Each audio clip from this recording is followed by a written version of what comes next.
आवाज येतोय मला सर्वांना?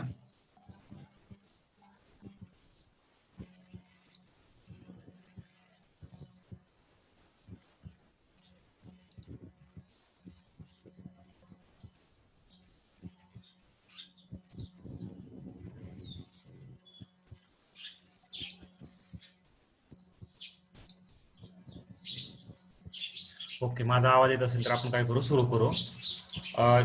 40 मिनिटानंतर तुम्हाला ऍड व्हावं लागेल बरं का. परत नंतर जर डिस्कनेक्ट झालं तर 40 मिनिटानंतर काय करा, त्याच लिंकवर जाऊन परत काय करा, ऍड व्हा. थोडासा इथं लाईटचा बी इश्यू आहे, मग कालपासून 2 दिवस झालं, त्याच्यामुळे थोडा प्रॉब्लेम येऊ शकतो.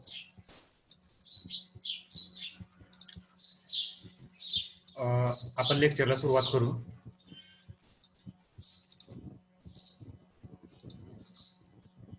आपली जी लेक्चर सिरीज आहे, जिजाऊ सामाजिक व शैक्षणिक संस्था महाराष्ट्र येथे काय केलेली आहे, आपण आयोजित केलेली आहे.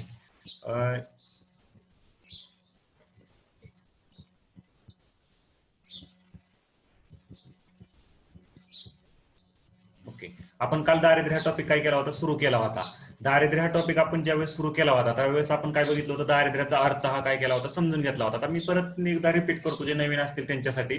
दारिद्र्य अर्थ म्हणजे काय, एखाद्या व्यक्तीजवळ पैशाची कमतरता आहे. कशाची कमतरता आहे?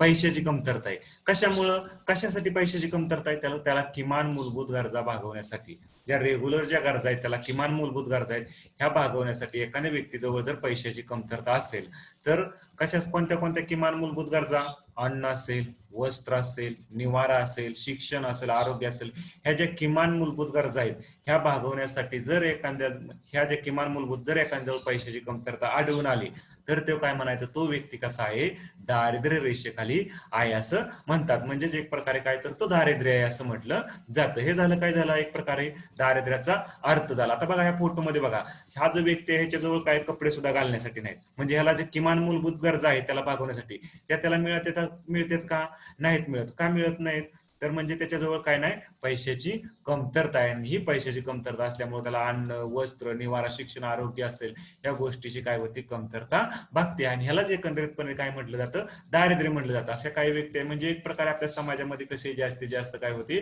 असमानता वगैरे दिसून येते. हे सगळं काय गोष्टी नंतर त्याच्यातून पुढं निघल्या जातात. आता दारिद्र्य मोजण्याच्या वेगवेगळ्या पद्धती आहेत. त्याच्यामध्ये काही दारिद्र्य मोजण्याच्या विदेशी पद्धती आहेत. विदेशी पद्धतीमध्ये जर पाहिलं तर वर्ल्ड बँकची एक मेथड आहे. वर्ल्ड बँकच्या मेथडनुसार बघितलं तर जवळजवळ 21.2% लोकसंख्या भारतातली काय आहे, दारिद्र्य रेषेखाली आहे. कुणाच्या मेथडनुसार? वर्ल्ड बँकच्या मेथडनुसार. म्हणजे दारिद्र्य मोजण्याची जी वर्ल्ड बँकची एक मेथड आहे त्याच्यानुसार जवळजवळ भारतातले 21.2% लोक आहेत ते कसे आहेत, दारिद्र्य रेषेखाली आहेत.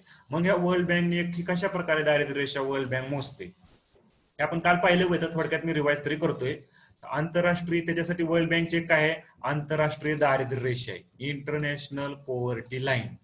काय म्हटलं जातं, आंतरराष्ट्रीय दारिद्र्य रेषा, इंटरनॅशनल पॉवर्टी लाईन.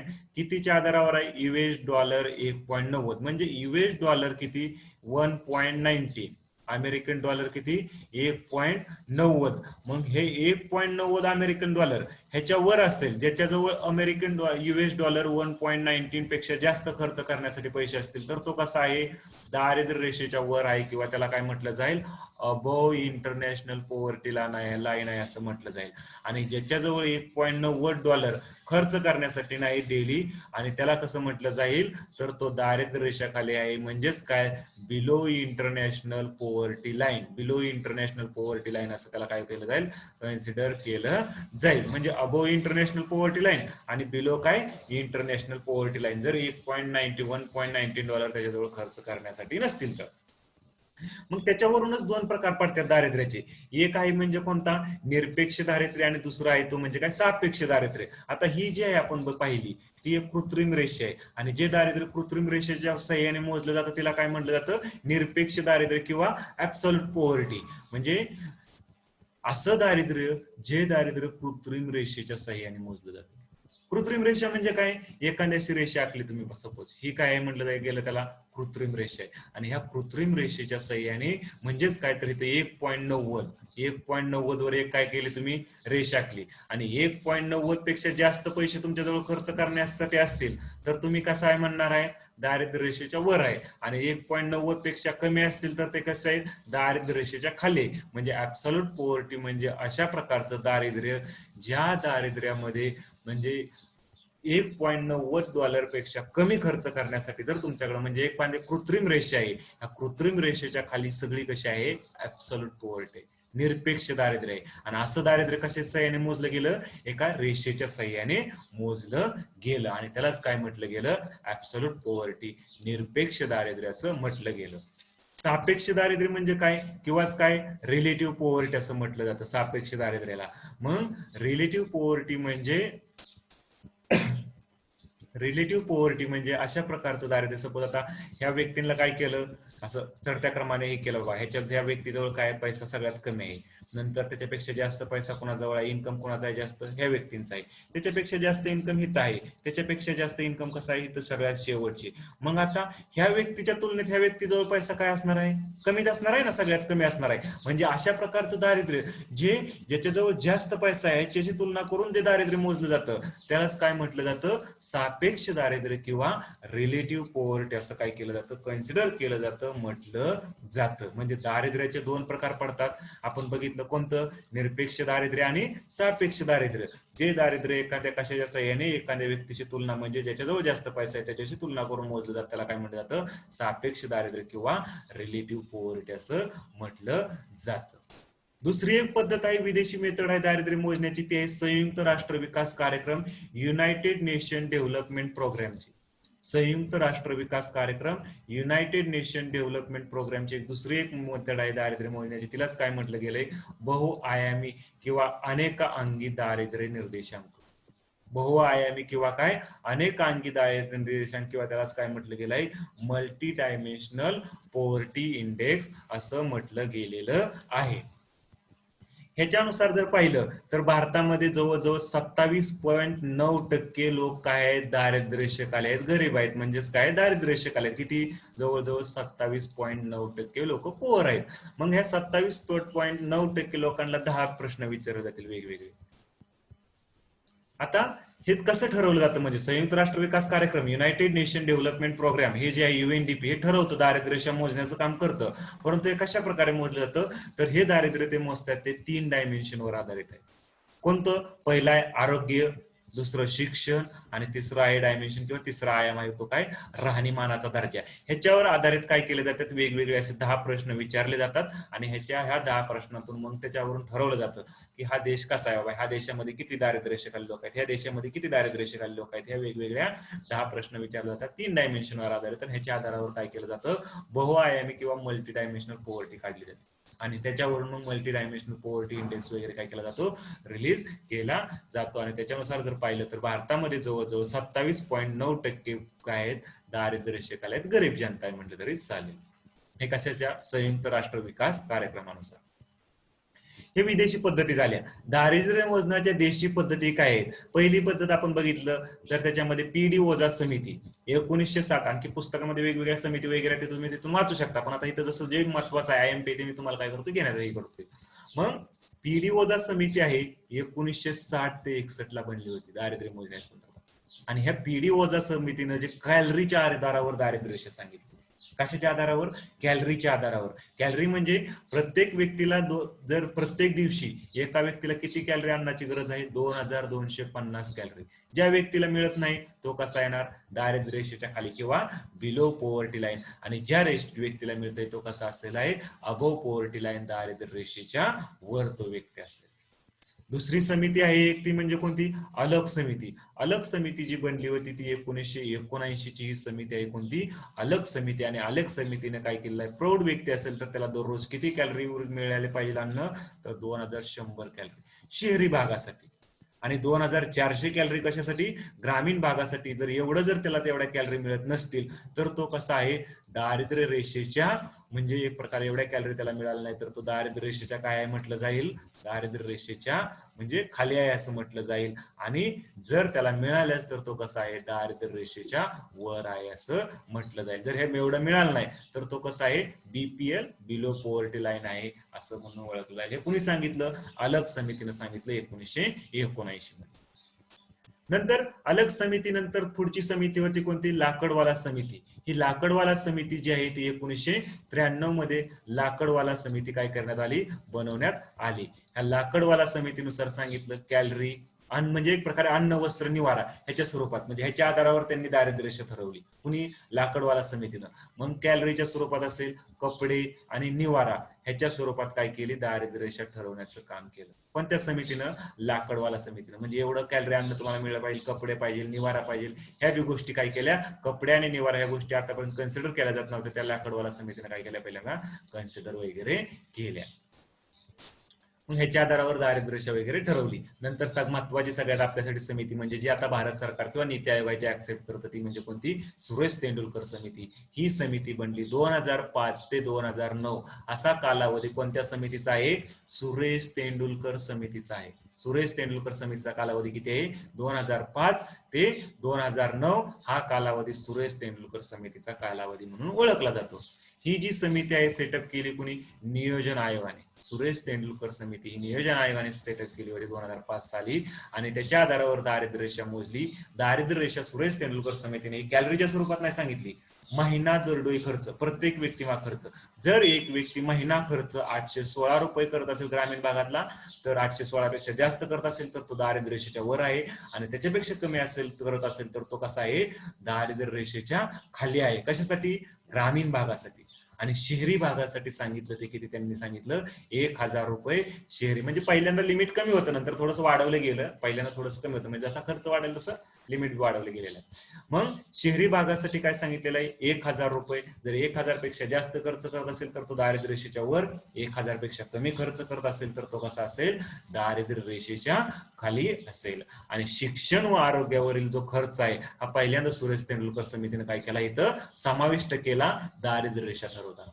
कशावरचा खर्च, शिक्षणावरचा आणि आरोग्यावरचा जो खर्च आहे हा बी ह्या समितीनं जो अहवाल आहे त्याच्यामध्ये काय करण्यात आला होता, समाविष्ट करण्यात आला होता. आणि 2011-12 नुसार जर बघितलं बीपीएल, बिलो पॉवर्टी लाईन, दारिद्र्य रेषेखालची जर लोकसंख्या भारतामध्ये बघितली तर 21.9% जवळजवळ संपूर्ण भारताच्या सुरेश तेंडुलकरच्या अहवालानुसार काय आहेत ती, म्हणजे सुरेश तेंडुलकरच्या ह्याच्यानुसार जर बघितलं रिपोर्ट समितीनुसार तर 21.9% भारतातली जनता कशी होती, दारिद्र्य रेषे. शहरी भागामध्ये जर पाहिलं 2011-12 नुसार तर 13.7% आणि ग्रामीण भागामध्ये 25.7% लोकसंख्या ही दारिद्र्य रेषेखाली होती. जास्त दारिद्र्य असणाऱ्या राज्यामध्ये छत्तीसगडचा नंबर लागतो, नंतर दादरा व नगर हवेली, त्याच्यानंतर झारखंड आणि त्याच्यानंतर मणिपूर याचा काय होतो, नंबर लागला जातो. म्हणजे अशा वेगवेगळ्या काय आहेत समितीचं वगैरे अहवाल वगैरे आहेत. आता हे झालं सुरेश तेंडुलकर समितीनंतर. पुढची समिती आली ती म्हणजे सी रंगराजन समिती. आणि ही सी रंगराजन समिती आहे ही बी सेटअप केली होती, नियोजन आयोगाने सेटअप केली होती. आणि ह्या समितीनुसार ही दारिद्र्य रेषा ठरवण्यात आली. परंतु इथं सांगितलं महिना खर्च कुटुंबातील 5 व्यक्तींचा, एका कुटुंबातील, बघा इथपर्यंत आपण काल आलो होतो.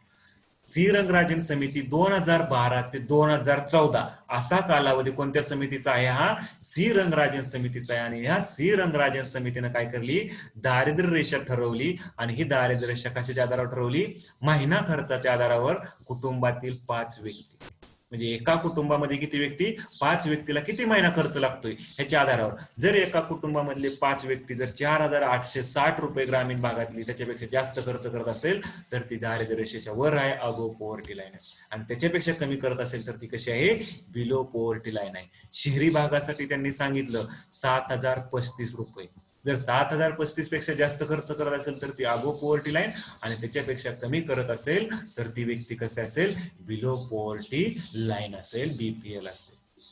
आणि दररोज किती, त्याच्यानुसार जर विचार केला तर दररोज ग्रामीण भागासाठी किती येते त्या व्यक्तीसाठी म्हणलं तर 32 रुपये, आणि शहरी भागासाठी किती 47 रुपयापेक्षा जास्त खर्च करायचा. म्हणजे एक 5 कुटुंबासाठी सांगितलेलं कुटुंब, आणि त्या कुटुंबामध्ये किती व्यक्ती पाहिजे, त्या 5 व्यक्ती असेल तर त्याच्या आधारावर काय केली ही श्री रंगराजन समितीने 2012 ते 14 ची दारिद्र्य रेषा सांगितली. परंतु हा जो आहे गव्हर्नमेंटने यांचा जो रिपोर्ट आहे श्री रंगराजन समितीचा ऍक्सेप्ट केला नाही. सध्याला गव्हर्नमेंट जो रिपोर्ट हे करतं, फॉलो करतं, ते कोणत्या समितीचा करतं, सुरेश तेंडुलकर समितीचाच अहवाल काय करतं गव्हर्नमेंट सध्याला फॉलो करतं. आता ही झाली श्रीरंगराजन समिती. श्रीरंगराजन समिती कधीची 2012 ते 2014 ची श्रीरंगराजन समिती. त्याच्यानंतर आपल्याला बघायचंय वेगवेगळ्या योजना असतात. मग या योजनांचा जो लाभ दिला जातो त्याच्यासाठी एक सोशिओ इकॉनॉमिक कास्ट सेन्सस काढली जाते. सोशिओ इकॉनॉमिक कास्ट सेन्सस काढली जाते. ही सोशिओ इकॉनॉमिक कास्ट सेन्सस कधीचे 2011. त्यालाच काय म्हटलं जातं, सामाजिक आर्थिक जातीय जनगणना. सामाजिक व आर्थिक जातीय जनगणना. ह्याच्यामध्ये सामाजिक व आर्थिक जातीय जनगणना, एक मिनिट.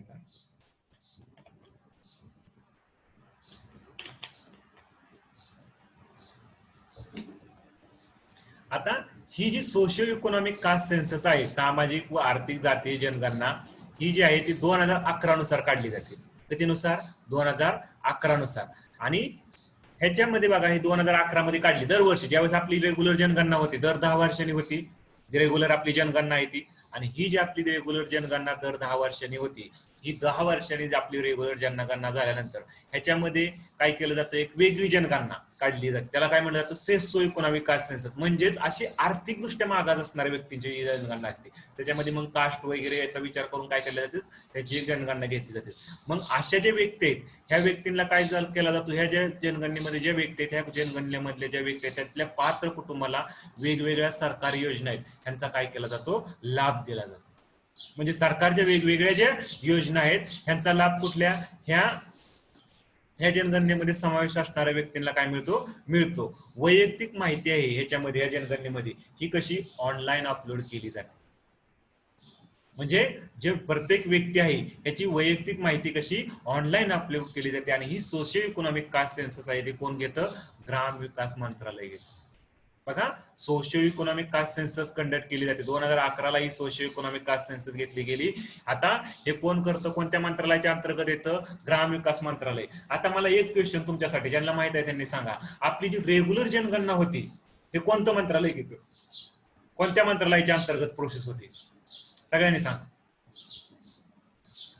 रेग्युलर जनगणना घेतली जाते कोणत्या मंत्रालयाच्या अंतर्गत घेतली जाते, माहित आहे कुणाला?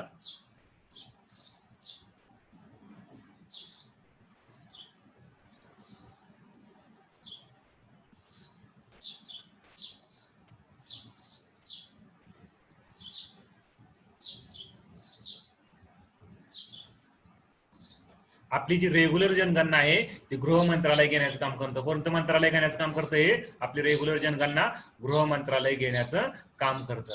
आता जर पाहिलं तर ग्रामीण भागासाठी ही ग्राम विकास मंत्रालयाच्या अंतर्गत कोण घेतं, ग्राम विकास मंत्रालय घेतं. आणि शहरी भागामध्ये शहरी मंत्रालय ही सोशिओ इकॉनॉमिक कास्ट सेन्सस घेतं. आणि आपली जी रेग्युलर जनगणना आहे ते कोणतं, गृह मंत्रालय घेण्याचं काम करतं. जी जातीय गणगणनेचा भाग आहे याच्यामध्ये सोशिओ इकॉनॉमिक कास्ट सेन्सस मध्ये जो जातीय गणनेचा भाग आहे तो कोण घेतं, गृह मंत्रालय घेतं. म्हणजे ग्रामविकास मंत्रालयाच्या अंतर्गत ग्रामीण भागामध्ये ग्राम विकास मंत्रालय ही जनगणना घेतं, शहरी भागामध्ये शहरी मंत्रालय घेण्याचं काम करतं. आणि जातीय गणगणनेचा भाग आहे तो कोण करतं, गृह मंत्रालय घेतं. आणि ह्याच्यामध्ये ज्यांची नावं येतात त्यांना काय केलं जातं, सरकार जे वेगवेगळ्या योजना चालवतं त्याच्या योजनांचा फायदा काय होतो, ह्या व्यक्तींना मिळतो. आणि ह्यांची आता जी काय बघा, आपली रेग्युलर जनगणना ह्याच्यामध्ये फरक काय आहे, तर आपल्या रेग्युलर जनगणनेची माहिती कॉन्फिडन्शियल ठेवली जाते, ती कुठेही ऑनलाईन अपलोड केली जात नाही. परंतु सोशिओ इकॉनॉमिक कास्ट सेन्सस मध्ये कुणाला त्या योजनेचा लाभ मिळालेला आहे यांची माहिती काय केली जाते, ऑनलाईन अपलोड केली जाते. पण रेग्युलर जनगणनेची माहिती कशी असते, कॉन्फिडेन्शियल असते, ती कुठेही ऑनलाईन कोणत्याही साईडवर कशी केली जात नाही, अपलोड केली जात नाही. तुमची माहिती कशी सिक्रेट ठेवली जाते, परंतु ह्याच्यामध्ये ती अपलोड केली जाते सोशिओ इकॉनॉमिक कास्ट सेन्सस. हा फरक आहे सोशिओ इकॉनॉमिक कास्ट सेन्सस मधला आणि आपल्या रेग्युलर जनगणने मधला. बघा आता चॅट बॉक्स ओपन होईना.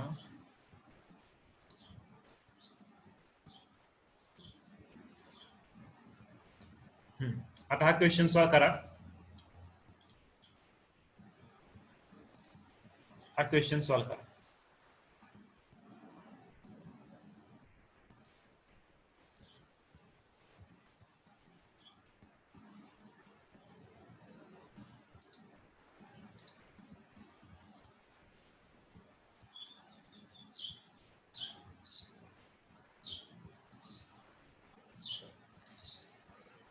चार चार चार चार चार बरोबर आहे. जर मीटिंग लॉग झाली तर काय करा, परत त्याच लिंकवर जाऊन काय करा, परत ही करा, जॉईन करा. कारण एक 6 मिनिटं राहिले, ते 6 ते 7 मिनिटं, 40 मिनिटात हे होऊ शकतं. नवीन ईमेल आयडी मी 6 ते 7 मिनिटानंतर त्याच लिंकवर जाऊन तुम्ही काय करा, जॉईन करा परत.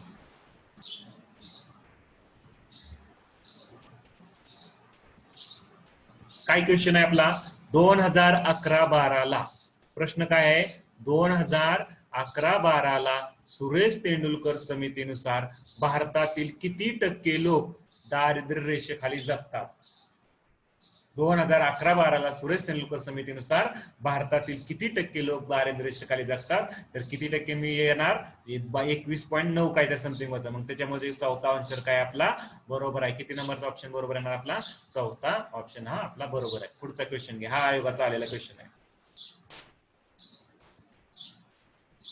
हा सोडवा आता तुम्हाला.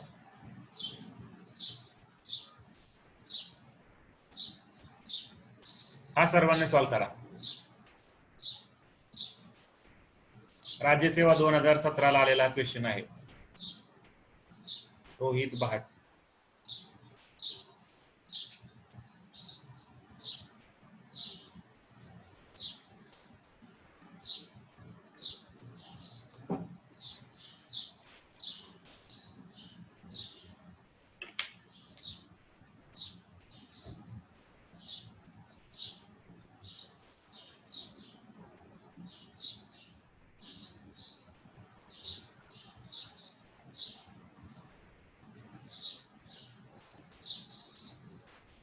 काय झालं, सुटे नका मग, सोप्पा क्वेश्चन आहे सगळ्यात.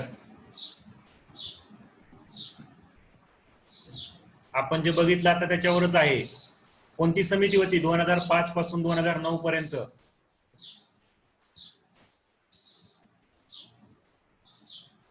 ओके, आता सगळ्यांची आन्सर आली जवळजवळ म्हणायचं. 2005 पासून 2009 पर्यंत कोणती समिती होती.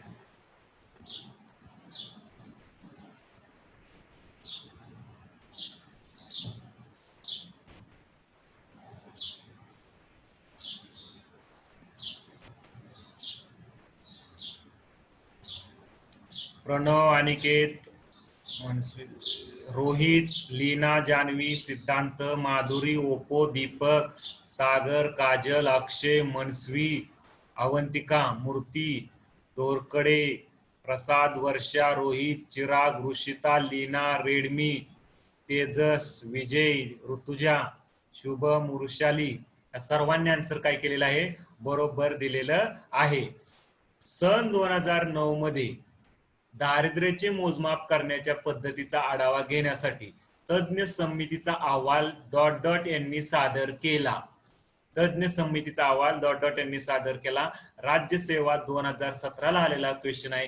कुणी केला हा अहवाल सादर, प्रोफेसर एस डी तेंडुलकर. म्हणजे तेंडुलकर समिती जे आपण म्हटलं होतं ना, त्या समितीने बघा आता आपण बघितलेली होती. सन 2000 किती ते किती, 2005 ते 9 या कालावधीमध्ये बनली होती. 5 ला ही समिती नेमली, 9 ला त्यांचा काय आला, अहवाल आला. कोणत्या, सुरेश तेंडुलकर समितीचा. आणि मग कोणती होती ही समिती म्हटलं जाईल, एस डी तेंडुलकर. म्हणजेच तेंडुलकर समितीचा हा अहवाल होता 2009 मध्ये दारिद्र्याचे मोजमाप करण्याच्या पद्धतीचा आढावा घेण्यासाठी. कोणत्या पद्धतीचा अहवाल आलता, तर तेंडुलकर समितीचा आला.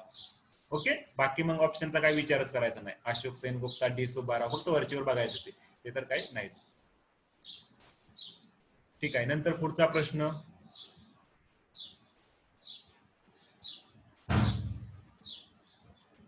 पुढचा प्रश्न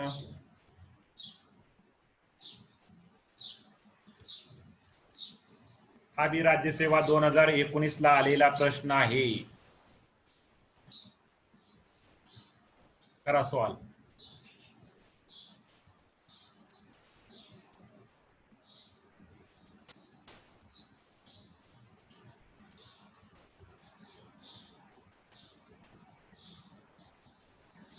हुशार आहे म्हणायचं तुम्ही सर्वजण.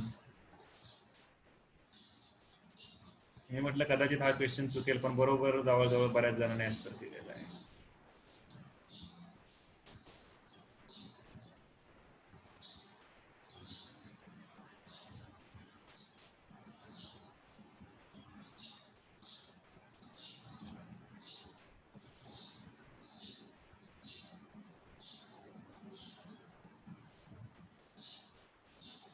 आता पहा, पीडी वजा समिती कधी ते कधी बनलेली आहे. पीडी वजा समिती 1960 ते 61 या समितीने दारिद्र्य रेषेच्या मापनासाठी पुढील पैकी कोणता निकष विचारात घेतला होता? पीडी वजा 1960-61 ला जी समिती बनली होती, या समितीने दारिद्र्य रेषेच्या मापनासाठी पुढीलपैकी कोणता निकष विचारात घेतला होता? राज्यसेवा कितीला? 2019 ला आलेला हा क्वेश्चन. काय म्हटलेलं आहे इथं पीडी वजा समितीने ह्याच्यानुसार?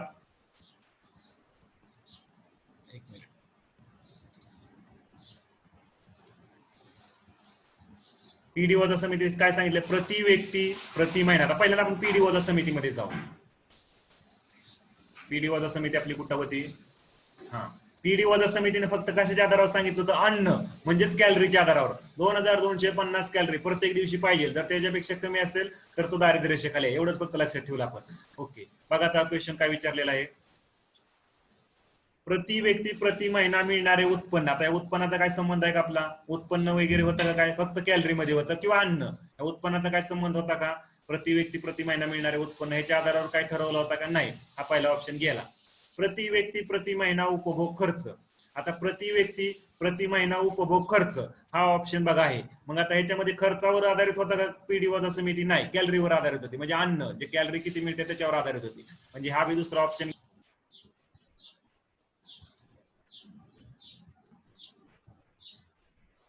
माझा ऑडिओ येतोय सर्वांना? ऑडिओ येतोय सर्वांना? माझा आवाज येतोय सर्वांना? Okay, yes. करूया सुरुवात आपण. मग 40 मिनिटच आपल्यासाठी लिमिट असेल.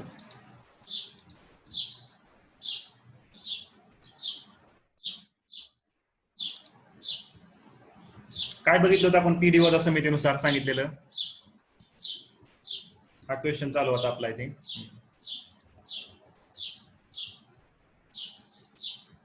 जेवढे ऍड होते तसं मी ऍड करत राहतो आणि तसं शिकवतही राहतो, म्हणजे कंटिन्यू करत राहतो.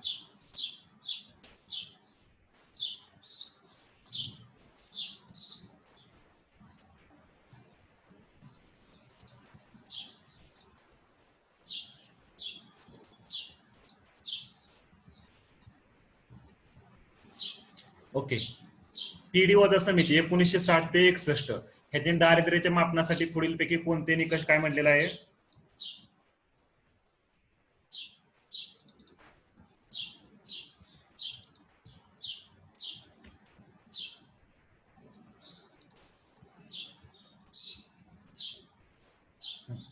पीडी वजा समिती 1960 ते 61 या समितीने दारिद्र्याच्या मापनासाठी पुढीलपैकी कोणता निकष विचारात घेतला होता? राज्यसेवा 2019 ला आलेला हा काय आपला क्वेश्चन आहे. ह्याच्यामध्ये काय सांगितलेलं आहे बघा. या क्वेश्चन मध्ये प्रति व्यक्ती प्रति महिना मिळणारे उत्पन्न नाही, प्रति व्यक्ती प्रति महिना उपभोग खर्च नाही. हे बी आपण बघितलं. वरीलपैकी दोन्ही येणार का? मग नाही येणार. फक्त कॅलरीच्या स्वरूपातच सांगितलेलं होतं, म्हणजे अन्नाच्या स्वरूपात सांगितलेलं. खर्च वगैरे काय त्यांनी उल्लेख केला नव्हता पीडी वजा समितीनं. म्हणजेच आपलं उत्तर कोणतं असणार आहे? 4 नंबरचा आपला आन्सर असणार आहे. कोणतं? यापैकी नाही आपलं काय असणार आहे? उत्तर असणार आहे. थोडं आपल्याला टाइमचं लिमिटेशन असल्यामुळे 40 मिनिटामुळे नवीन लिंक तयार जनरेट करावी लागते. आपण काय करू, थोडस फास्ट स्पीड मध्ये आज संपू थोडासा, म्हणजे जो हा टॉपिक आहे तो. हा क्वेश्चन सॉल्व्ह करा, सर्वांनी करा. सर्वांनी हा क्वेश्चन सॉल्व्ह करा.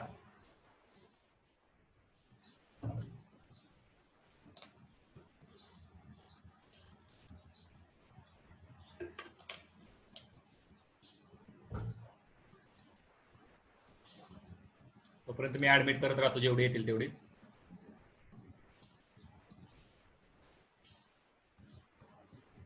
सॉल्व्ह व्हाय ना काय? कुणीच वाचा एकदा नीट लक्ष देऊन.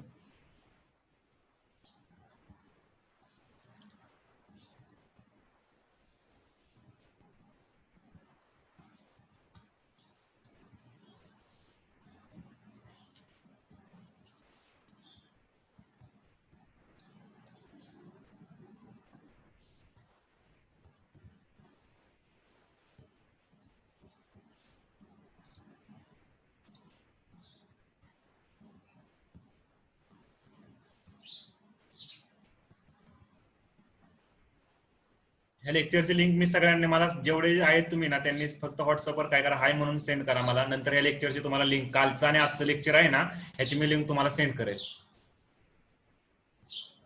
लेक्चर झाल्यानंतर मला सर्वांनी व्हॉट्सअपवर हाय म्हणून सेंड काही करा.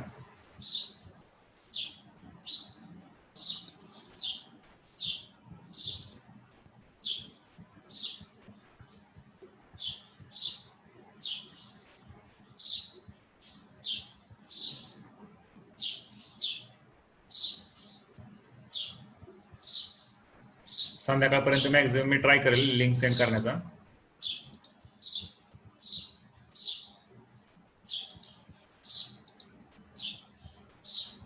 ओके, कोणी कोणी आन्सर दिलं?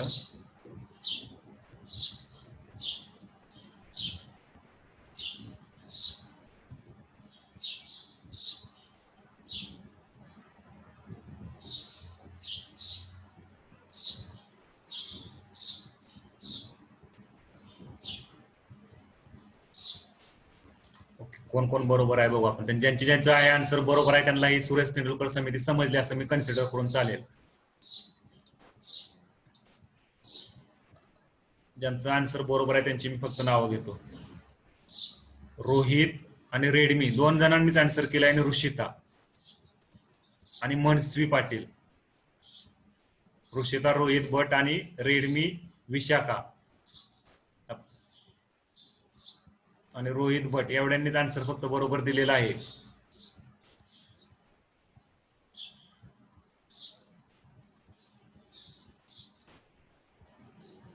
अश्विनींचं बरोबर आलेलं आहे. ओके, ठीक आहे.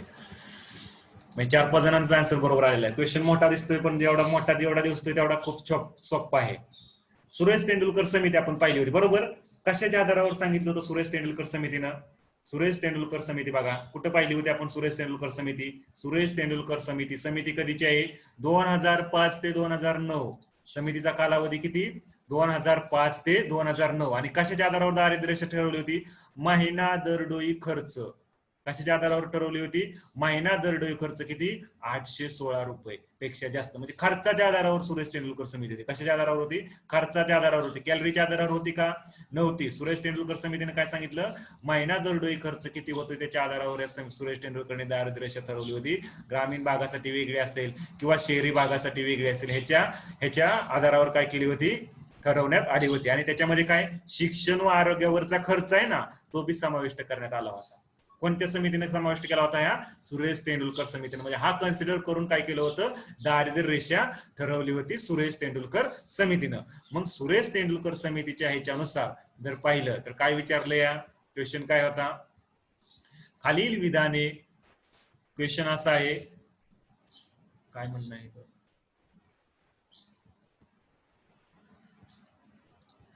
खालील विधाने भारतातील दारिद्र्याच्या संकल्पनाशी, बघा खालील विधाने भारतातील काय सांगितले? दारिद्र्याच्या संकल्पनाशी. राज्यसेवा 2013चा संलग्न आहेत. म्हणजे कोण संलग्न आहेत संकल्पनेशी? राज्यसेवा 2013चा क्वेश्चन आहे.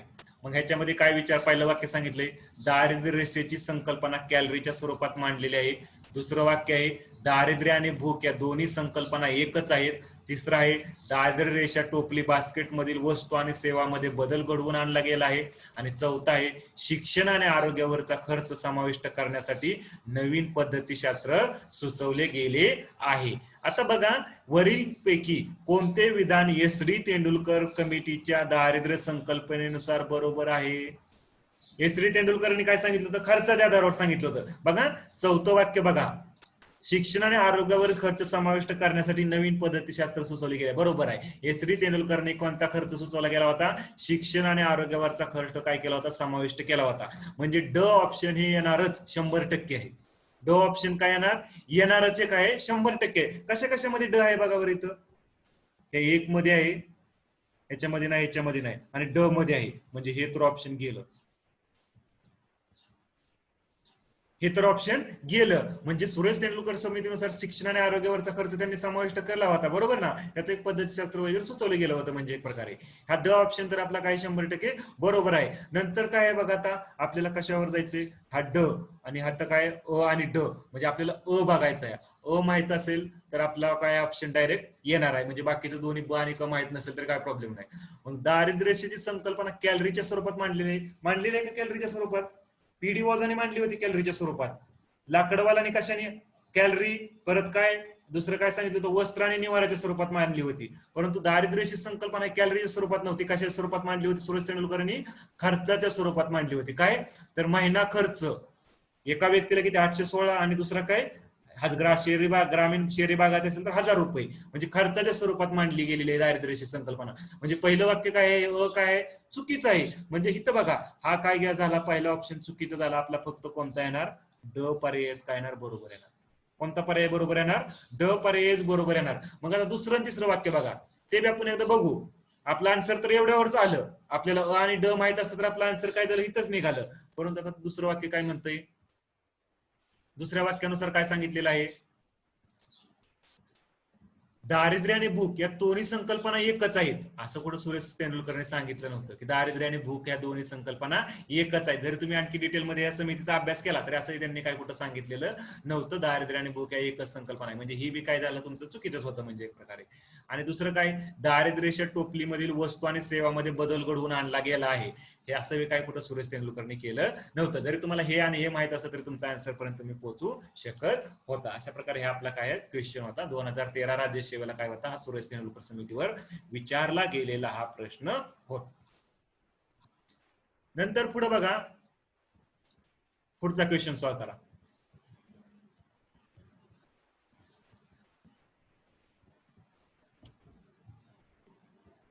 हा क्वेश्चन सॉल्व करा.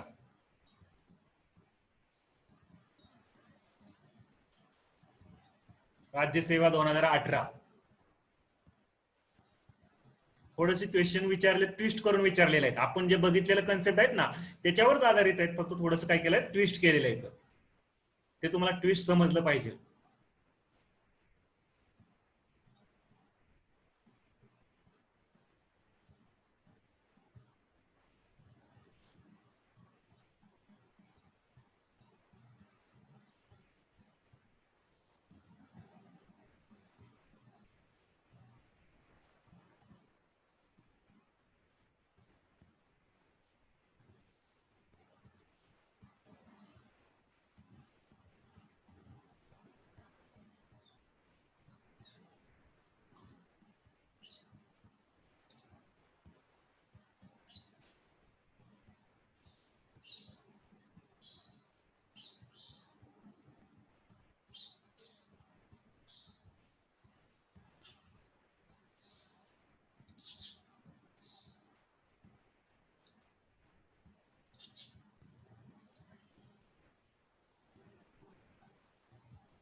भरपूर जणांनी आन्सर बरोबर दिलेला आहे. म्हणजे तुम्हाला क्वेश्चन समजलेला आहे. तुम्हाला कन्सेप्ट काय झालेला तुमचा क्लिअर झालेला आहे. काय क्वेश्चन विचारलेला आहे? आता सर्वांची नावं काय मी घेत नाही, ज्यांनी ज्यांनी आन्सर बरोबर दिलेला आहे. किमान आवश्यक जीवनावश्यक गरजांची पूर्तता करण्यासाठी, किमान जीवनावश्यक गरजांची पूर्तता करण्यासाठी आवश्यक किमान उत्पन्नाचा अभाव याचा संबंध दारिद्र्याच्या पुढीलपैकी कोणत्या प्रकाराशी येतो? बघा, किमान जीवनावश्यक गरजांची पूर्तता करण्यासाठी आवश्यक किमान उत्पन्नाचा अभाव याचा संबंध दारिद्र्याच्या पुढीलपैकी कोणत्या प्रकाराशी येतो असं विचारलेलं आहे. याच्यामध्ये ऑप्शन काय दिलेले आहेत? निरपेक्ष दारिद्र्य, सापेक्ष दारिद्र्य, वरीलपैकी दोन्ही आणि यापैकी नाही. आता निरपेक्ष दारिद्र्य म्हणजे काय? Absolute poverty. निरपेक्ष दारिद्र्य म्हणजे काय बघितलं होतं आपण, ऍब्सोल्यूट पॉवर्टी असं दारिद्र्य एखाद्या कृत्रिम रेषेच्या साहाय्याने ठरवलं जातं. म्हणजे ह्याच्या खालची जेवढी बी लोक असतील ती कशी असतील, ऍब्सोल्यूट पॉवर्टी मध्ये येणार. म्हणजे ह्या रेषेच्या खाली जेवढ्यांचं उत्पन्न असेल ते कसं असणार आहे, म्हणजे जेवढ्यांचे हे रेषेच्या खाली असतील असे कसे असतील, ऍब्सोल्यूट पॉवर्टी मध्ये असतील. सापेक्ष दारिद्र्य म्हणजे काय, सापेक्ष दारिद्र्य म्हणजे अशा प्रकारचं दारिद्र्य जे काय केलं जातं, तुलना करून ठरवलं जातं. एखाद्या म्हणजे जो श्रीमंत आहे त्यांच्याशी तुलना करून हा किती गरीब आहे बाहेरच्या तुलनेत, असं एखाद्या व्यक्तीशी तुलना करून जे म्हणजे एखाद्या पर्टिक्युलर ह्याच्याशी तुलना करून जे दारिद्र्य मोजलं जातं त्याला काय म्हटलं जातं, सापेक्ष दारिद्र्य असं म्हटलं जातं. आणि क्वेश्चन आपला बघा आता, क्वेश्चन काय होता, किमान जीवनावश्यक गरजांची पूर्तता करण्यासाठी आवश्यक किमान उत्पन्नाचा अभाव. म्हणजे ही दारिद्र्य रेषा ठरवली, एक रेषा ठरवली गेलेली आहे कशासाठी, तर किमान जीवनावश्यक गरजांची पूर्तता करण्यासाठी. ही एक रेषा आहे असं समजून चाला. आणि याचा जर तुमच्याजवळ अभाव असेल एवढा, तर तो काय आहे म्हटलं जाईल, दारिद्र्य रेषेखाली. आणि हे कोणत्या दारिद्र्य रेषेनुसार येणार, निरपेक्ष दारिद्र्यानुसार येणार. म्हणजे एका रेषेच्या सहाय्याने काय केलेलं आहे, ठरवलं गेलेलं आहे. ह्याच्यामध्ये अशी कोणाशी तुलना वगैरे केलेली आहे का, नाही. सापेक्ष दारिद्र्यामध्ये काय येणार, तुलना केलेली येणार आहे, परंतु ह्याच्यामध्ये अशी तुलना केलेली नाही. म्हणून आपण काय म्हणणार आहे, पहिला ऑप्शन जो आहे आपला तो काय एकदम एक्झॅक्ट आणि राईट ऑप्शन आहे. त्याच्यामध्ये हे काय केलेलं आहे, एका रेषेच्या सहाय्याने दारिद्र्य मोजले आहे. म्हणजेच किमान कमीत कमी एवढं पाहिजे, कमीत कमी एवढं पाहिजे, एवढं नसेल तर तो दारिद्र्य रेषेच्या खाली. म्हणजेच काय, किमान गरजांची पूर्तता करण्यासाठी. आला असेल मला वाटतं सर्वांच्या लक्षात. पुढचा क्वेश्चन, हा क्वेश्चन मी सांगितलं नव्हतं, बघूया तुमच्या नॉलेज नुसार हा क्वेश्चन सॉल्व्ह करा.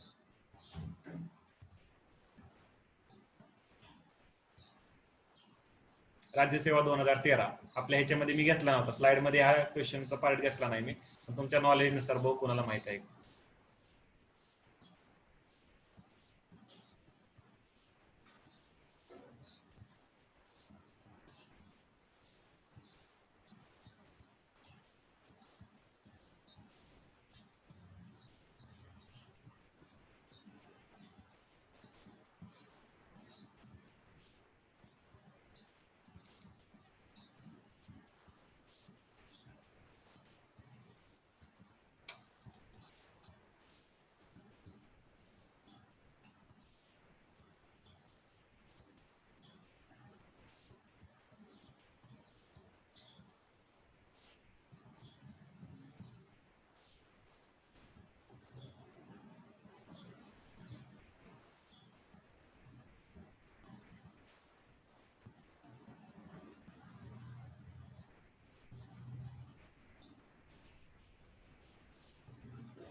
ज्यांनी ज्यांनी बरोबर सॉल्व्ह केलंय त्यांचं मी नाव घेतो.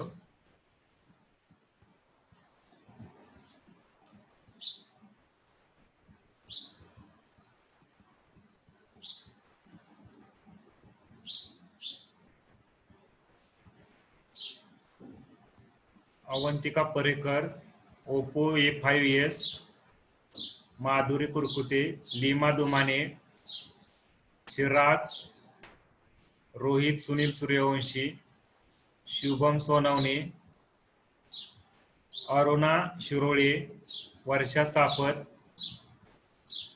अवंतिका परेकर, नम्रता पाटील आणि लीना, एवढ्यांनी काय केलेलं आहे, एवढ्या जणांचे आन्सर काय आहे, करेक्ट आहे. यांनी बरोबर सोडवलेलं आहे. अनेकांगी म्हणजे काय, बहुआयामी. कोण पब्लिश करतं हे दारिद्र्य निर्देशांक, UNDP, United Nation Development Programme. दुसरा आपण बघितला होता ना विदेशी पद्धतीमध्ये, कोणता बघितला होता, UNDP ने पब्लिश करतोय कोणता, अनेकांगी दारिद्र्य निर्देशांक. याने कोणत्या निर्देशकांची 1997 मध्ये म्हणलेला आहे, या निर्देशकाने 1997 मध्ये कोणत्या निर्देशकाची जागा घेतली. आता बघा आपण अनेकांगी बघितला होता, मी तुम्हाला दाखवतो तरी एकदा. हा, संयुक्त राष्ट्र विकास कार्यक्रम UNDP पब्लिश करतं कोणता, युनायटेड नेशन डेव्हलपमेंट प्रोग्राम, बहुआयामी किंवा अनेकांगी दारिद्र्य निर्देशांक, त्यालाच काय म्हटलं जातं, मल्टी डायमेन्शनल. त्याच्यानुसार विचार केला तर 27.9% पुअर काय आहेत भारतामध्ये आहेत वगैरे, 3 डायमेन्शनच्या आधारावर वगैरे आपण पाहिलं होतं.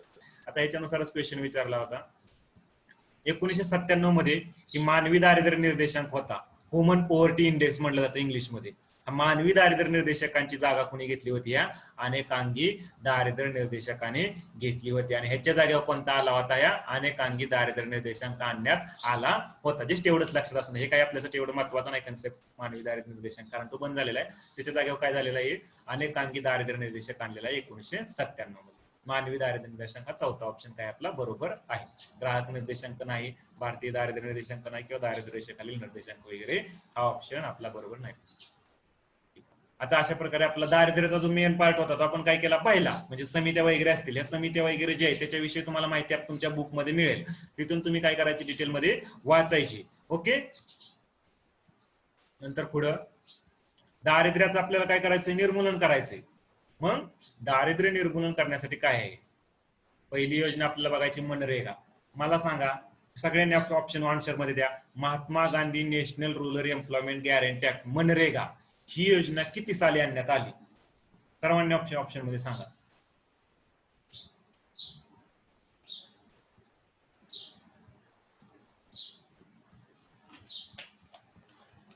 Mahatma Gandhi national rural employment guarantee act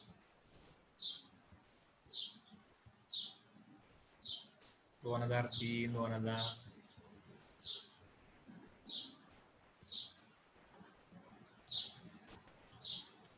नाही.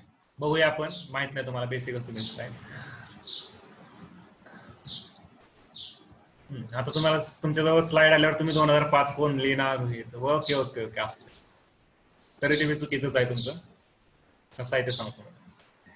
Mahatma Gandhi national rural employment guarantee act हा 2005 ला आला, आणि ही जी योजना आहे ही योजना 2006 पासून लागू करण्यात आली होती. Mahatma Gandhi national rural employment guarantee act कधी आणला? 2005 ला आणला. आणि याच्या संदर्भात जी योजना होती ती कधीपासून सुरू करण्यात आली? 2006 पासून सुरू करण्यात आली. महात्मा गांधी अतिशय महत्वाची योजना आहे. प्रत्येक वेळेस हा आयोगाने ह्याच्या योजनेवर क्वेश्चन विचारलेला आहे. बऱ्याच वेळा हा योजनेवर काय आलेला आहे? क्वेश्चन आलेला आहे. Mahatma Gandhi rural national. मग आपल्याला दारिद्र्य निर्मूलनासाठी काही ना काहीतरी करणं गरजेचं आहे. यासाठी सरकारने बी काय करतं? वेगवेगळ्या योजनांच्या माध्यमातून वगैरे काय करतं? दारिद्र्य निर्मूलन करण्याचं काम करतं. आणि त्याच्यामधलाच एक पार्ट म्हणजे आपल्याला हा Mahatma Gandhi national rural employment काय गॅरंटी ऍक्ट. आता ह्याच्यानुसार बघा, मराठीमध्ये म्हटलं तर महात्मा गांधी राष्ट्रीय ग्रामीण रोजगार हमी योजना 2005 चा हा कायदा आहे, 2006 पासून लागू झाली. ग्राम विकास मंत्रालय याच्या अंतर्गत ही योजना येते. हेड कोण आहे या योजनेवर? कोणतं मंत्रालय आहे? तर ग्राम विकास मंत्रालय आहे, रूरल डेव्हलपमेंट मिनिस्ट्री. ही योजना जी आहे ही केंद्रीय पुरस्कृत योजना आहे. केंद्रीय पुरस्कृत योजना आहे. कमीत कमी 100 दिवसाची अनस्किल अकुशल रोजगार देण्याचं काम करते योजना. कमीत कमी किती? 100 दिवसाचा अनस्किल अकुशल रोजगार देण्याचं काम करते ही योजना. कुठल्या? ग्रामीण भागातील व्यक्तींना. ग्रामीण भागातील व्यक्तींना ज्यांच्याजवळ कसलंही स्किल नाही अशा व्यक्तींना रोजगार देण्याचे काय करते ही योजना करते. किती? कमीत कमी 100 दिवसाचा रोजगार काय केला जातो? या योजनेनुसार मिळवून दिला जातो ग्रामीण भागातील व्यक्तींसाठी. बेरोजगार जर तुम्ही 15 दिवस जर तुम्ही अप्लाय केलं, डिमांड केलं मला रोजगार पाहिजे, आणि डिमांड केल्यापासून 15 दिवसाच्या आत जर तुम्हाला रोजगार मिळाला नाही तर बेरोजगार भत्ता देखील दिला जातो. मग ह्या योजनेच्या अंतर्गत काय केलं जातं? कुठं तलाव असतील, छोटे छोटे म्हणजे बंधारा वगैरे असतील, याची कामं काय केली जातात? दिली जातात. म्हणजे आणि ते काय केले जातात? केले जातात. बिल्डिंगची वगैरे कामं म्हटलं जातं ते म्हणजे ह्या योजनेच्या अंतर्गत लोकांना दिले जातात. आणि अनस्किल वर्कर म्हणून काय केलं जातं? काम वगैरे केलं जातं ह्या योजनेच्या अंतर्गत. मग ह्या योजनेच्या अंतर्गत सांगितलेलं आहे कॉन्ट्रॅक्ट किंवा मशिनरी काय केलं जात? वापरू नये किंवा वापरल्या जात नाहीत. म्हणजे कारण जेणेकरून लोकांना काय मिळावं? रोजगार मिळावा. जर मशिनरी वापरल्या, कॉन्ट्रॅक्टर वापरले तर मग ते लोकांना काय होणार नाही? ग्रामीण भागातल्या रोजगार वगैरे मिळणार नाही असं सांगितलेलं आहे. ही सगळ्यात मोठी योजना आहे. जवळजवळ केंद्र सरकारच्या मी 2 योजना सांगितल्या होत्या. कोणती? कालच्या लेक्चरमध्ये सेंट्रली स्पॉन्सर्ड स्कीम, आणि दुसरी असते कोणती? सेंट्रली सेक्टर स्कीम असते. ही एक कशी आहे? सेंट्रली स्पॉन्सर्ड स्कीम मधली एक कोर ऑफ स्कोर स्कीम आहे. सेंट्रली स्पॉन्सर्ड स्कीम मध्ये 2 प्रकार पडतात. एक आहे कोर ऑफ कोर आणि एक आहे कसा? कोर स्कीम म्हणून पडतं. कोर, तर ही कशी कोर ऑफ स्कोर स्कीम म्हणून सुद्धा ओळखली जाते. ते काय एवढं आपल्यासाठी महत्वाचं नाही, फक्त लक्षात असू नये जस्ट. मग ह्या प्रकल्पाचा 60% रक्कम आहे ही काय केली जाते, व्यक्तीच्या पगारासाठी यूज केली जाते. म्हणजे तिथं जे कामगार आहेत किंवा ज्यांना रोजगार दिलेला आहे या प्रकल्पामध्ये किंवा या योजनेमध्ये जो पैसा खर्च होतो त्यातली 60% रक्कम ही पगारावर खर्च केली जाते आणि 40% रक्कम आहे तिथल्या कशावर, मटेरियल वगैरे जे काय लागतं त्याच्यावर काय केली जाते, खर्च केली जाते. केंद्र सरकार या योजनेचा पगाराचा जो खर्च आहे तो 100% कोण उचलतं, केंद्र सरकार उचलतं आणि 75% मटेरियलचा खर्च जो आहे तो कोण उचलतं, केंद्र सरकार उचलण्याचं काम करतं. सोशल ऑडिट वगैरे जी ग्रामसभा आहे तिथली, या ग्रामसभा तिथलं म्हणजे लक्ष देखरेख वगैरे ठेवण्याचं किंवा सोशल ऑडिट वगैरे करण्याचं काम कोण करतं, ग्रामसभा करतं. कमीत कमी 6 महिन्यातून एकदा हे ग्रामसभा करण्याचं देखील काम करतं. म्हणजे जी कशी आहे, केंद्रीय पुरस्कृत योजना आहे. केंद्रीय पुरस्कृत म्हणजेच काय तर सेंट्रली स्पॉन्सर्ड स्कीम, CSS. आणि दुसरी कोणती असती, केंद्रीय क्षेत्र योजना असती. आता सेंट्रली स्पॉन्सर्ड स्कीम म्हणून हिला ओळखलं जातं कोणत्या योजनेला, Mahatma Gandhi national rural employment guarantee act. आता ह्याच्यानुसार बघा, योजनेचा एक फोटो वगैरे दाखवलेला जस्ट छोटासा. या योजनेमध्ये कुणाला काही डाऊट नाही ना, कारण ही योजना खूप महत्वाची आहे का डाऊट तुम्हाला काय योजनेमध्ये?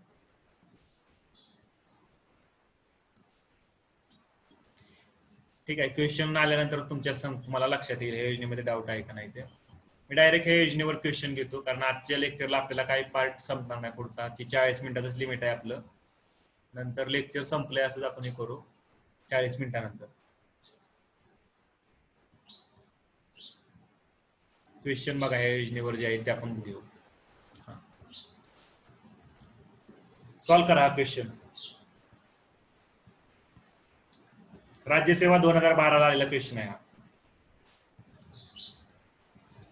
महात्मा गांधी रोजगार हमी कायदा.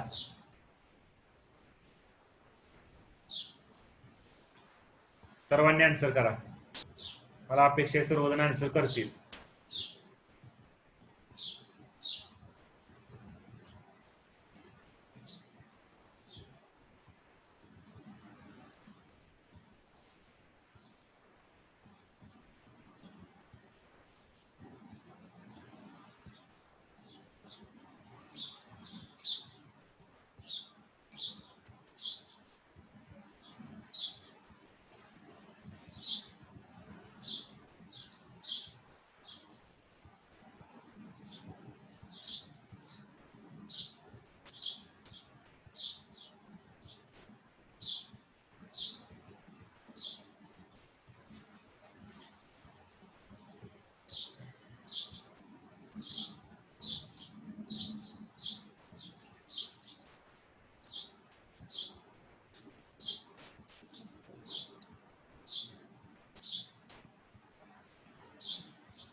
अवंतिका, अजय, विजय, शुभम, आदिती, अश्विनी, अनिकेत, सिद्धांत, योगेश, शारदा, श्रद्धा, माधुरी, तेजस, लीना, लीनांचं चुकलेलं आहे, तेजसचं बी चुकलेलं आहे, रोहित, रेडमी, दीप्ती, अक्षय, नरेंद्र, अरुणा, मनोज, ऋषिता, गौरव, तेजस, लीना, वर्षा. एवढ्यांचं आन्सर काय आलेलं, ज्यांचं ज्यांचं एक आहे तेवढं काय आहे बरोबर आलेलं आहे तुमचं आन्सर. महात्मा गांधी ग्रामीण रोजगार हमी कायदा राज्यसेवा 2012 ला आलेला हा प्रश्न आहे. काय सांगितलेलं आहे, प्रत्येक आर्थिक वर्षात ग्रामीण भागातील अकुशल प्रौढ व्यक्तींना किमान, बघा मी म्हणलेलं अनस्किल प्रौढ व्यक्ती म्हणजे अनस्किल व्यक्ती असतील त्यांना अकुशल, त्यांना किमान किती 100 दिवस काम करू उपलब्ध करून देण्याची हमी देतो. अतिशय एकदम करेक्ट आन्सर आहे. प्रत्येक आर्थिक वर्षात कमीत कमी किती दिवस 100 दिवस काम उपलब्ध करून देण्याची काय करतो हा कायदा हमी देतो. जर नाही जर दिलं तर 15 दिवसाच्या आत तर काय केलं जातं त्यांना अलबत्ता वगैरे देण्याचं काम दिला जातो. ग्रामीण भागातील प्रत्येक प्रौढ रोजगार उपलब्ध करून देतो. प्रत्येक प्रौढ रोजगार उपलब्ध करून देतो असं काही नाही, म्हणजे कोणता प्रत्येक प्रौढ व्यक्ती रोजगार उपलब्ध करून देतो का नाही, म्हणजे याचा काही विषय नाही. शहरी भागातील अकुशल, शहरी भागाचा जर विषयच नाही, ग्रामीण भागासाठीची योजना आहे, त्याच्यामुळे हा तर ऑप्शन गेला आणि वरीलपैकी सर्व बी गेला. पहिला बरोबर आहे, हा बी गेला. किती नंबरचा बरोबर आहे? 1 नंबरचा. शहरी भागाचा काही विषय घेतला होता का नाही, फक्त कुठल्या भागासाठी? ग्रामीण भागासाठीच काय होती ही योजना होती. ग्रामीण भागातील अकुशल कामगारांना काय सांगितलं, ग्रामीण भाग प्रत्येक आर्थिक वर्षात ग्रामीण भागातील अकुशल प्रौढ व्यक्तींना किमान किती 100 दिवस काम उपलब्ध करून देण्याचे काय देतो हा कायदा हमी देतो.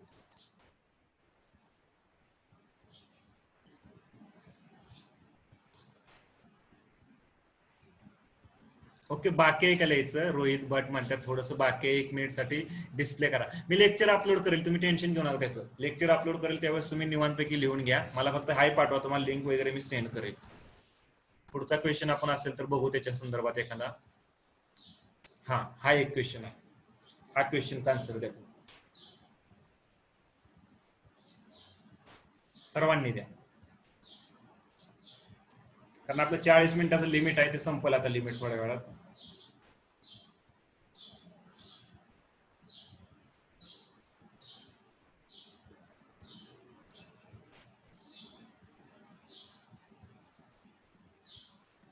STI 2015चा क्वेश्चन आहे.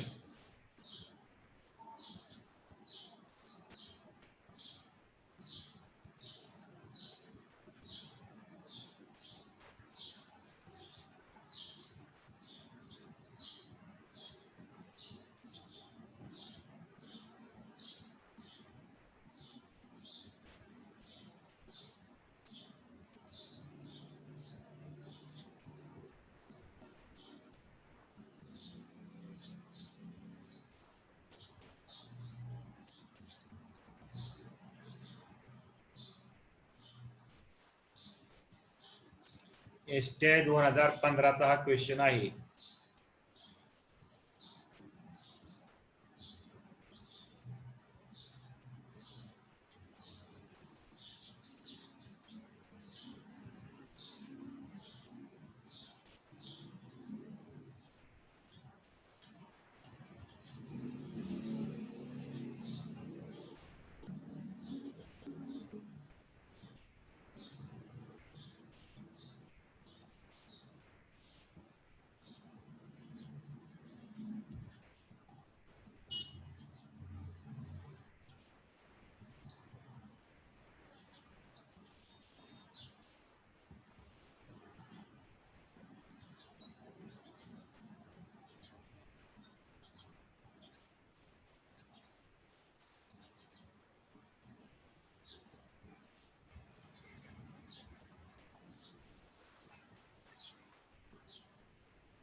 हार्दिक, परत आणखी कोण?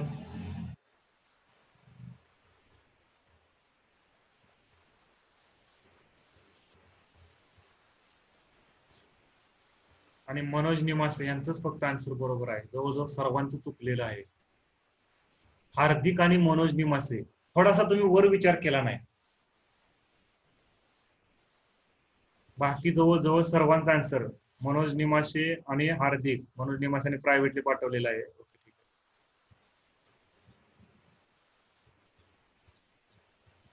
रेडमी विशाखाचा बी बरोबर आहे, रेडमी विशाखा यांचे बरोबर आहे. आणि हार्दिक, तिघांचा आन्सर बरोबर आहे.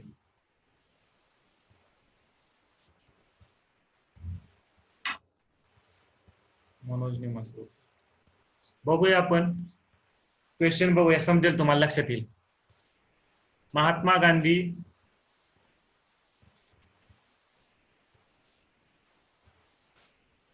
गांधी रोजगार राष्ट्रीय रोजगार हमी योजना आंतरराष्ट्रीय पातळीवरील पहिलाच अभूतपूर्व प्रमाणातील वेतनधारी व वेतनधारी रोजगार हमी कायदा आहे. याचे मुख्य यश पुढील बाबतीत आहे. रोजगार संधीत वाढ, ऑफकोर्स पहिलं तर वाक्य बरोबरच असणार आहे. रोजगाराच्या संधीत वाढ तर होणारच आहे. का तर हा कायदा आला त्याच्यामुळे रोजगार संधीत सुद्धा काय होणार आहे, वाढ होणार आहे. म्हणजे सगळ्यांना रोजगार वगैरे काय होणार, मिळणार आहे. वेतन मिळकत वाढण्यास वाढ, बरोबर आहे. वेतन बी लोकांना काय होणार आहे, मिळणार आहे. त्याच्यामध्ये बी वाढ होऊ शकते, म्हणजे ते बी वाढण्यास काय होऊ शकते, वाढ होऊ शकते. म्हणजे पहिलं आणि दुसरं काय आहे आपलं बरोबर आहे. आता बघा पुढं ह्याच्यामध्ये पहिलं कुठं कुठं हित आहे, पहिलं क मध्ये आणि ड मध्ये बी सांगितलेलं आहे वरील सर्व, म्हणजे आपला ब गेला. पहिलं तर आपलं बरोबर आहे. वेतन मिळकत वाढण्यास मदत, ओके. वेतन मिळकत वाढण्यास बी काय होणार आहे, मदत होणार आहे. म्हणजे थोडस वेतन वगैरे वाढवलं मग ते बी सगळ्या गोष्टी येणार. तिसरं ऑप्शन आहे वित्तीय समावेशन. आता इथंच तुम्ही कन्फ्युज झाला सगळे. वित्तीय समावेशन आणि महिला सक्षमीकरण मदत. विचार करा, गावामध्ये ग्रामीण भागामध्ये महिला असतात, ह्यांना महिलांना बी हा रोजगार मिळणार आहे. ग्रामीण भागामध्ये कोण असतात, महिला असतात, बरोबर. मग ह्या महिलांना बी काय होणार आहे, हा रोजगार मिळणार आहे ना एक प्रकारे. हा विचार तुम्ही केला का, नाही. म्हणजे महिला सक्षमीकरण सुद्धा होणार आहे ना एक प्रकारे. इनडायरेक्टली काय होणार आहे, महिला सक्षमीकरणाला सुद्धा मदत होणार आहे. येते लक्षात तुमच्या सगळ्यांच्या. कारण हा रोजगार दिला जाणार आहे अकुशल कामगारांना, मग त्याच्यामध्ये महिला सुद्धा असणार आहेत. म्हणजे त्याच्यामुळे महिला सक्षमीकरण सुद्धा होण्यास मदत काय होणार आहे, एक प्रकारे होणार आहे. डायरेक्टली इनडायरेक्टली का होईना. म्हणजे हा ऑप्शन सुद्धा काय चौथा बरोबर आहे. तुमचा पगार तुमच्या अकाउंटवर ट्रान्सफर केला तर तुमचं काय होऊ शकतं, वित्तीय समावेशन होऊ शकतं, बरोबर आहे. म्हणजे वित्तीय समावेशनात सुद्धा काय होणार आहे, मदत होणार आहे. तुम्हाला जो काय पगार दिला जाणार आहे काम केल्यानंतर त्या व्यक्तींना, म्हणजे एक प्रकारे ग्रामीण भागातील त्या व्यक्तींना पगार त्यांच्या कुठं केला जाईल, अकाउंटवर. सपोज कॅश मध्ये दिला जाईल, तुम्ही एकदम अकाउंटवर जर ट्रान्सफर केला, या योजनेच्या अंतर्गत काय होईल, तर वित्तीय समावेशन होईल. ते कसे होतील, एका बँकिंग सिस्टम मध्ये येतील, त्यांचं अकाउंट ओपन केलं जाईल. म्हणजे एक प्रकारे काय होईल, त्यांचा बी काय होईल, वित्तीय समावेशन होण्यास डायरेक्टली इनडायरेक्टली काय होईल, मदत होईल. आणि ह्याच्यामुळेच आपलं काय आहे, हे चारही ऑप्शन काय आहेत, बरोबर आहेत. वरील सर्व काय आहेत आपलं पर्याय बरोबर आहे. म्हणजे थोडासा तुम्हाला आणखी काय करायला पाहिजे होता, एक्स्ट्रा विचार, थोडासा नॉर्मली लई नाही पण थोडासा जास्त विचार करायची काय होती, गरज होती. तुम्ही फक्त जेवढं मी लिहिलेलं आहे त्याच्या आधारावर फक्त तुम्ही काय केलं, ऑप्शन काय केलं, एक नंबरचं बरोबर आहे म्हणून सांगितलं. पण तो एक नंबरचं बरोबर नाही.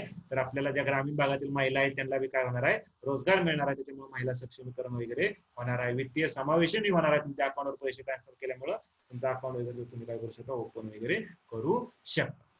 ओके, आपल्याकडे 3 मिनिट राहिलेले शेवटची. कोणाचा काय डाऊट असेल तर विचारा. मी बस करतोय. बाकी जे काय राहिलेलं असेल ते उद्याच्या लेक्चर मध्ये आपण पाहू. आणखी एक क्वेश्चन आहे पण तो आपला होणारच नाही. नेक्स्ट लेक्चर मध्ये, जे आपलं नेक्स्ट लेक्चर येणार आहे त्याच्यामध्ये पाहू आपण.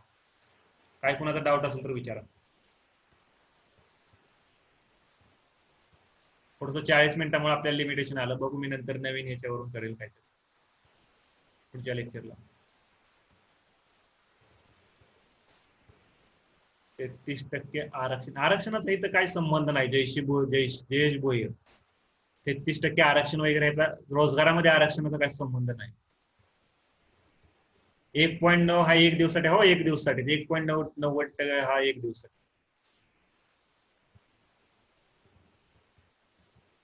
प्रणव म्हणतात मीटिंग जॉईन होत नाही लेफ्ट झाल्यावर. नाही नाही, आपण ऍडमिट करतो, जेवढे जेवढे आहेत त्यांना ऍडमिट काय करतोय आपण, करत राहतोय. त्याचा काय प्रॉब्लेम नाही. जसे जसे येतात त्यांना जॉईन आपण करतोय. कंटिन्यू आपण लॉक वगैरे मीटिंग करत नाही आता सध्याला. परंतु तुम्ही मुद्दामून लेफ्ट करून परत आणखी जॉईन व्हायचं असं करत जाऊ नका, कारण कसं परत ऍडमिट करायला आम्हाला थोडा टाइम देतो. मनस्वी पाटील म्हणतात इंटरनॅशनल पॉवर्टी लाईन. हा इंटरनॅशनल पॉवर्टी लाईनच, तेच इंटरनॅशनल पॉवर्टी लाईन म्हणजे काय, $1.90 तुमच्याजवळ डेली खर्च करण्यासाठी नसतील. $1.90 त्याच्यापेक्षा जर कमी असतील तर तुम्ही कसं म्हणायचं, दारिद्र्य रेषेखाली. आणि त्याच्यापेक्षा जास्त असतील तर तुम्ही कसं म्हणणार, दारिद्र्य रेषेच्या. उद्या कोणता टॉपिक आहे, नरेंद्र वाघ. उद्या टॉपिक, आता उद्याचं लेक्चर कुणाचं होईल, बहुतेक हिस्ट्रीचं होईल उद्या लेक्चर. मनसी पाटील ओके. येणाऱ्या नेक्स्टला आपण हा टॉपिक आपला दारिद्र्य अजून संपला नाही, तो संपून आपण बेरोजगारी सुरू करणार आहोत. जसं आपल्याला पॉसिबल आहे असं आपण फास्ट मध्ये घेण्याचा प्रयत्न करू. योगेश कमलकर पाटील म्हणतात सर आपण सिलेबस सेंड कराल का, मी आजच जॉईन झालो आहे.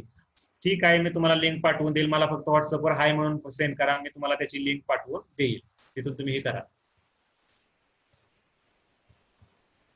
आणखी कोणाचा काय डाऊट? आपल्या जवळ 41 सेकंद आहेत, म्हणजे थोडासा 1 मिनिटापेक्षा कमी टाइम आहे, आपोआप मीटिंग आपली होईल, एंड होईल, लेक्चर संपला असं समजून चालायचं. जान्हवी पत्रे म्हणतात ओके बाय सर. ओके ठीक आहे. Sagar Sargir okay sir, thank you thank you. Mansi Patil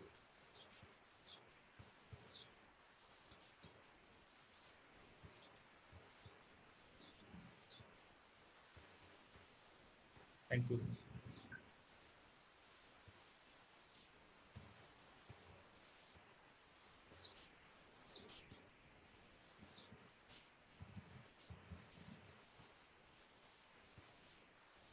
economy कठीण वाचायचं आता आवड निर्माण झाली. Jayesh Bhoyar okay okay. आणखी चांगली आवड निर्माण तयार होईल. जसं जसं आपले लेक्चर पुढचे येतील तसे तसे आणखी चांगली तुमची आवड निर्माण होईल.